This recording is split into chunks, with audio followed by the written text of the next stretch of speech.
Today we're gonna talk about diabetic neuropathy.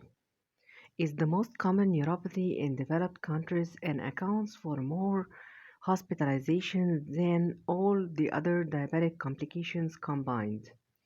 Sensory motor diabetic peripheral neuropathy is a major risk factor for foot trauma, ulcerations, and Charcot arthropathy, and it's responsible for 50% to 75% of non-traumatic amputations. Diabetic neuropathy can be classified in subclinical neuropathy number 1, which is determined by abnormalities in electrodiagnostic and quantitative sensory testing, and number 2, diffuse clinical neuropathy with distal symmetric sensory motor and autonomic syndromes, and number 3, focal syndromes. Screening can be done by examination of the sensation in the lower extremities that should be documented at least annually using either a light touch monofilament or a tuning fork of frequency of about 128 Hz. Clinical syndromes, painful peripheral neuropathy, response variably to treatment with tricyclic antidepressants, for example, amitriptyline, 10 to 150 milligram tablet at midnight, topical capsaicin 0.075% cream, or anticonvulsants, example carbamazepine 100 to 400 mg per oz BID or gabapentin 1800 to 3600 mg per day.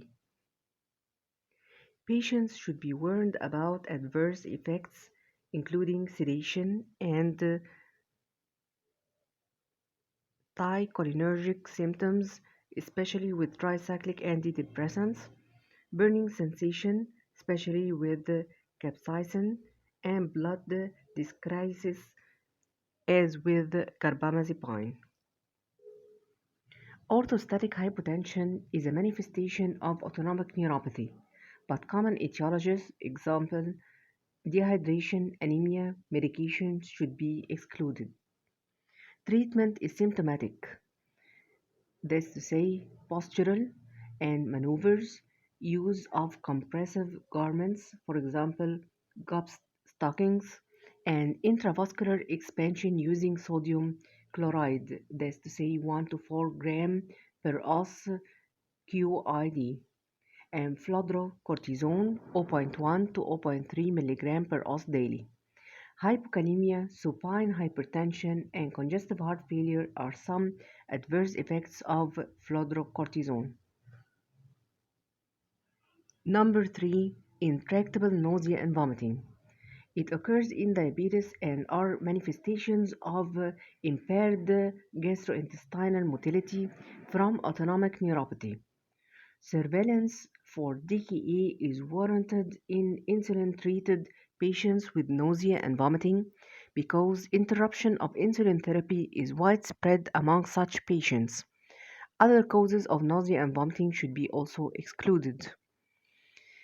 Management of diabetic gastroenteropathy can be challenging. Frequent small meals, 6 to 8 per day, of soft consistency that are low in fat and fiber, provide relief for some patients. Parenteral nutrition may become necessary in some individuals. Improvement in glycemic control also is beneficial because hypoglycemia delays gastric emptying.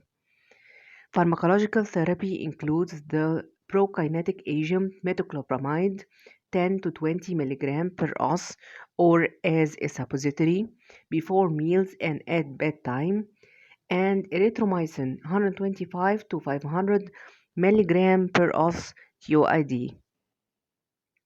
Extrapyramidal side effects as tremors and tardive dyskinesia from anti-dopaminergic actions of metoclopramide may limit therapy.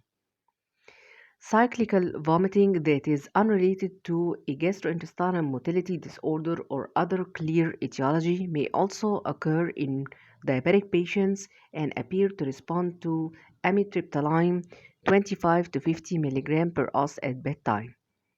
Diabetic cystopathy or bladder dysfunction results from impaired autonomic control of the trusor, muscle, and sphincteric function. Manifestations include urgency, dribbling, incomplete emptying, overflow incontinence, and urinary retention. Recurrent urinary tract infections are common in patients with residual urine.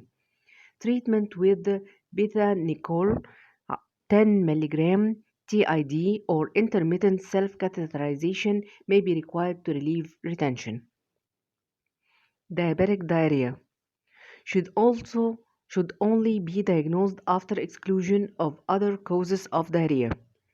The pathogenesis of diabetic diarrhea is unclear, so treatment is empiric. Repeated courses of broad-spectrum antibiotic, for example azithromycin, tetracycline, and cephalosporins, may be beneficial, and loperamide or octreotide 50 to 75 mg microgram subcutaneous BID can be effective in patients with intractable diarrhea. Thank you.